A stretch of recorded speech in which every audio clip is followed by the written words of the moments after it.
What's up, everybody? Nico Dwyer back for the 10th inning with another episode of This Day in Sports History. In yesterday's episode, we saw the first ever MLB All-Star Game take place. Originally, it was supposed to be a one-off game, kind of to increase morale during the Great Depression. However, they saw how much of a success it was. They've done it annually since then. We don't have anything like that today, but we do have some more Wimbledons to talk about. We have one pitcher getting their 300th victory, and we have an MLB signing of potentially one of the greatest pitchers of all time. If y'all enjoy what you see, hit that like button. If you're new to the channel, want to see more, hit that subscribe button. Now, let's get to it. This Day in Sports History.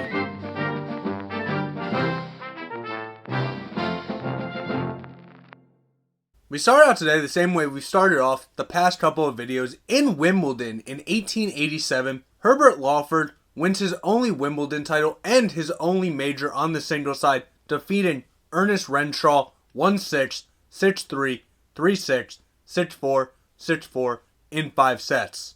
3 years later, we remain on the men's side in 1890. Willoughby Hamilton wins his only Wimbledon title and his only major as well, defeating 7-time champion William Renshaw 6-8, 6-2, 3-6, 6-1, 6-1, also in 5 sets.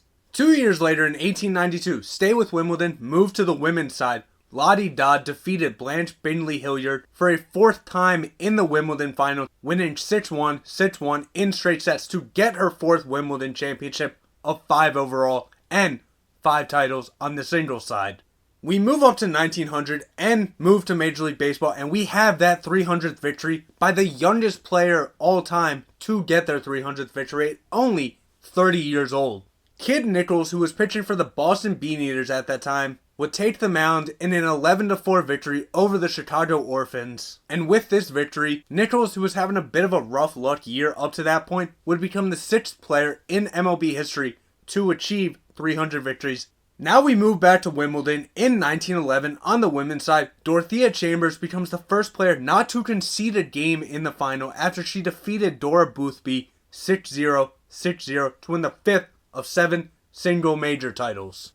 Now we move to one of the greatest athletes of all time in 1912. Jim Thorpe at the Olympics would win 4 of 5 events to win the pentathlon gold medal at the Stockholm Olympics. However, this medal would be stripped in 1913 when, after he admitted he played Major League Baseball, they took it away. Although it may have been posthumously, luckily they have reinstated his medals, and that was all the way back in 1982. But we go right back to Wimbledon in 1919 on the men's side. Gerald Patterson defeated Norman Brooks 6-3, 7-5, 6-2 in straight sets to get the first of 3 majors on the singles side. 4 years later in 1923, remain on the men's side, Bill Johnston defeated Frank Hunter 6-0, 6-3, 6-1 in straight sets for his only Wimbledon victory and his 3rd and final major on the singles side. At the same time Johnston was getting his Wimbledon victory in Major League Baseball, the Cleveland Indians would set an American League record at the time, scoring 27 runs in their victory over the Boston Red Sox, including 13 runs in the 6th inning. This came in a 27-3 victory, and again, this would be an American League record held up until 2007 when the Texas Rangers defeated the Baltimore Orioles 30-3.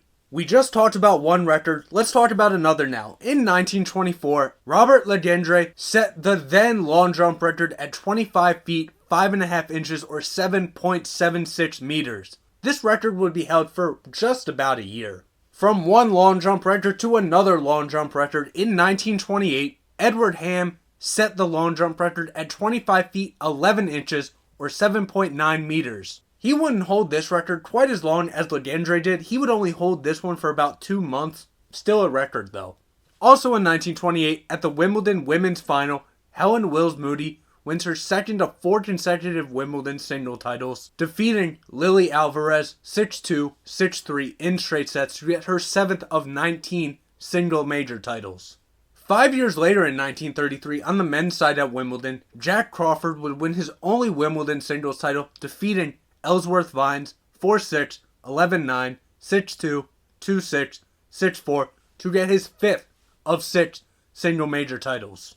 1 year later in 1934, on the women's side, Dorothy Round Little would defeat Helen Jacobs 6-2, 5-7, 6-3 for her first Wimbledon singles title and her first of 3 majors. 5 years later at Wimbledon 1939 on the men's side, Bobby Riggs would defeat Elwood Cook 2-6, 8-6, 3-6, 6-3, 6-2, which would help complete the Wimbledon sweep of the doubles title and the mixed doubles title. On the singles side though, this would be the first of 3 majors for Riggs.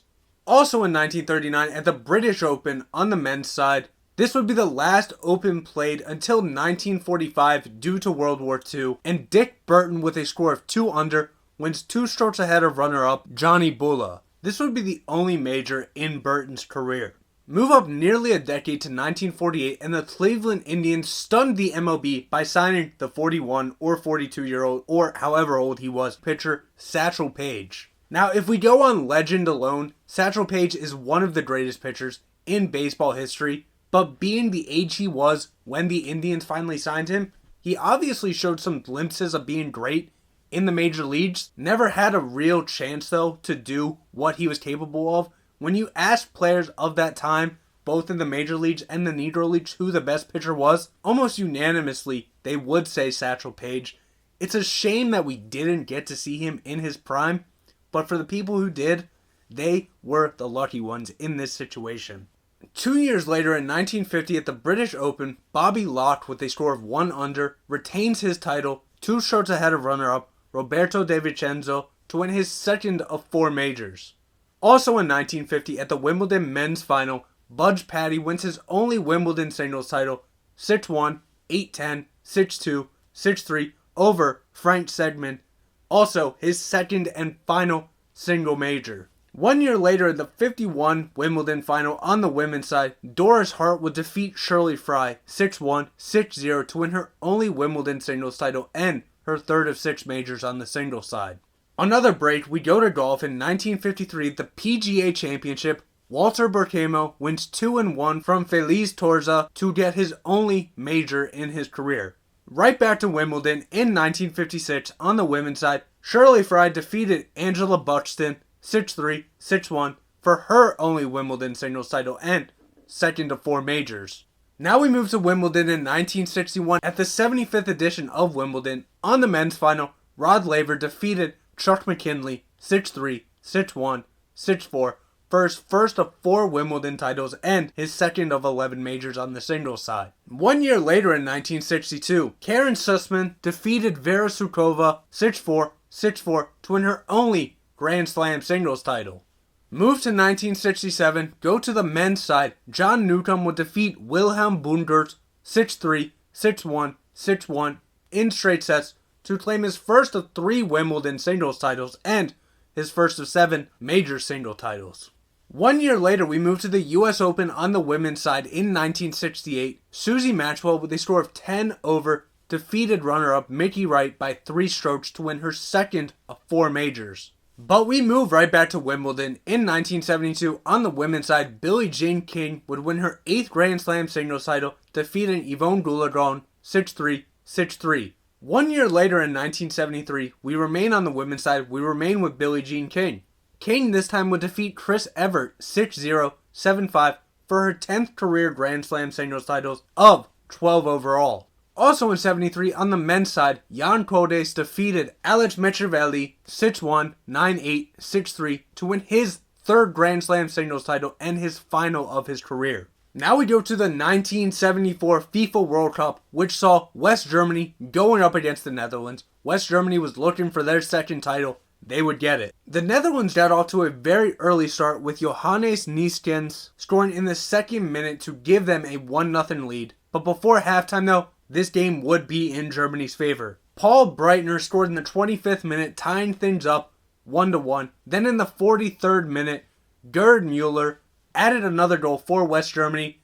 That would be enough for Germany. They would take the title 2-1, get their 2nd World Cup title. Back to Wimbledon now in 1978. On the women's side, Martina Navratilova wins her 1st Grand Slam singles title, defeating Chris Evert 2-6, 6-4, 7-5. This would be the 1st Grand Slam singles title of 18 for Navratilova. 1 year later on the men's side in 79, Bjorn Borg defeated Roscoe Tanner 6-7, 6-1 3-6, 6-3, 6-4 to win his 4th consecutive Wimbledon title and his 8th of 11 single title majors. We go to boxing in 1980, and Larry Holmes would score a 7th round technical knockout victory over Scott Liddell in another successful defense for Holmes, his 7th at the time. Now we move to another world record in 1982. David Moorcroft would break the 5,000 meter world record by nearly 5 seconds with a time of 13 minutes, 0.41 seconds. He would hold this record for about 3 years until it was finally broken.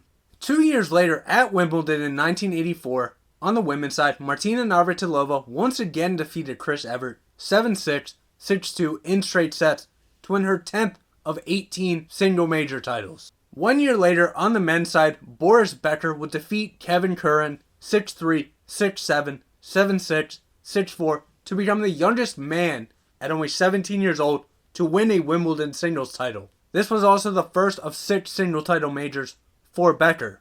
Now we move up 1 year to 1986 and we have yet another record. This record has been broken, but the current record this person does hold, I don't know if it will ever be broken. Jackie Joyner-Kersee would set the heptathlon record of 7,148 points at the inaugural Goodwill Games. She has beaten this record 3 times since, but she still holds the world record, and again, I don't know if it will ever be broken. But we go back to Wimbledon in 1990. On the women's side, Martina Navratilova once again would get the Wimbledon crown, this time defeating Zina Garrison 6-4, 6-1. This would be her 9th Wimbledon singles title and her 18th and final major on the singles side.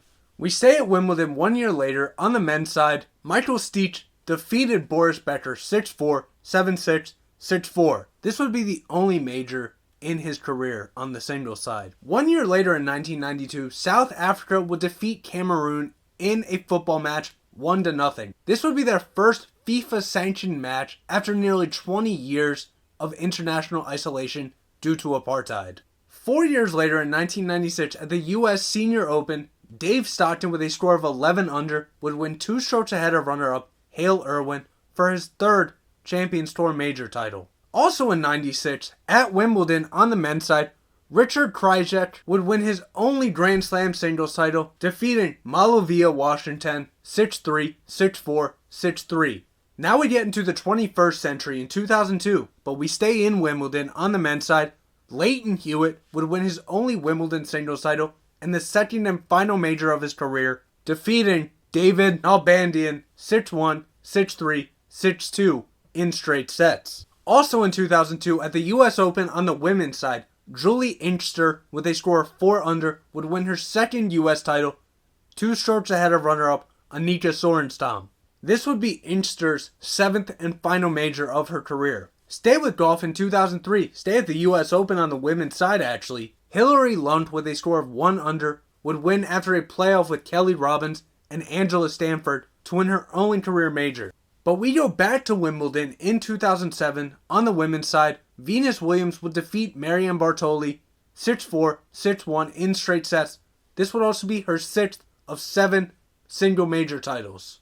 5 years later at the 2012 Wimbledon women's final, Serena Williams would defeat Agnieszka Radwanska 6-1, 5-7, 6-2 in 3 sets to win her 5th Wimbledon singles crown and her 14th of 23 overall single majors. 1 year later on the men's side in 2013, Andy Murray would defeat Novak Djokovic 6-4, 7-5, 6-4 to become the first British man to win a Wimbledon singles title since 1936. This would be his 2nd of 3 majors on the singles side. We end today off in 2019 with 2 separate events. First, at the FIFA Women's World Cup, the defending champions USA would win their record 4th title after defeating the Netherlands 2-0. Megan Rapinoe would score in the 61st minute. 8 minutes later in the 69th, Rose Lavelle scored, giving the US a 2-0 lead, a lead they would not look back on, getting their 4th title. Finally, at the Copa America final, Brazil would end up defeating Peru 3-1 to get their 9th title,